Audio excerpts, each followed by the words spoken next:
বন্ধুরা, এ কেমন চমক দেখালো বিশ্বকে! ইরান গার্লস ডেতে গোলাপি ড্রোন উন্মোচন করল।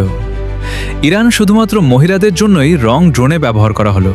গত 25 এপ্রিল 2026 ইরান গার্লস ডে উপলক্ষে গোলাপি রঙে রাঙানো শাহেদ 136 ড্রোন উন্মোচন করেছে, যা সামাজিক মাধ্যমে ব্যাপক আলোচনার জন্ম দিয়েছে।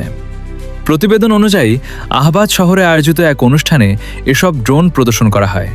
ইরানি রাষ্ট্রীয় গণমাধ্যম জানায়, তরুণী ও কিশোরীদের সম্মান জানাতেই ড্রোনগুলো গোলাপি রঙে সাজানো হয়েছে। এ সময় একটি ড্রোন প্রতীকীভাবে অনুষ্ঠানে অংশগ্রহণকারী মেয়েদের উৎসর্গও করা হয় বলে জানা গেছে।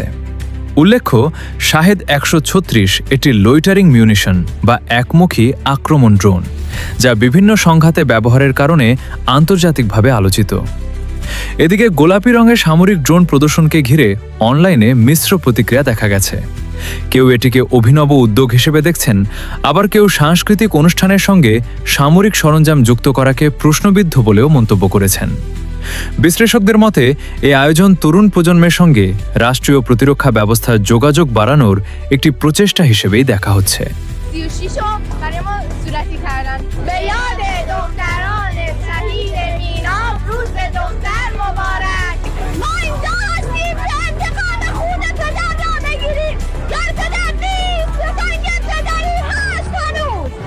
অন্যদিকে 31টি ইরানি জাহাজ ঘুরিয়ে দিয়েছে যুক্তরাষ্ট্রের বাহিনী।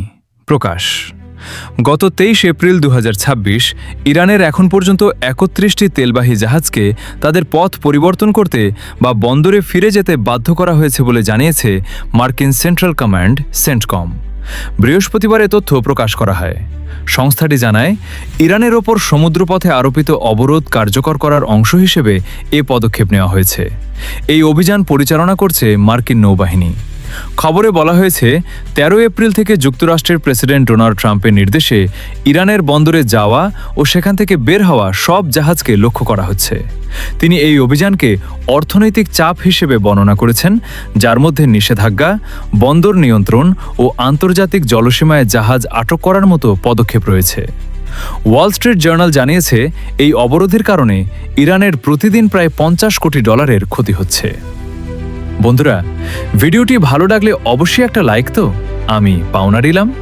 বন্ধুরা, আরও এরকম ভিডিও পেতে চাইলে অবশ্যই চ্যানেলটি সাবস্ক্রাইব বা ফলো করে রাখুন।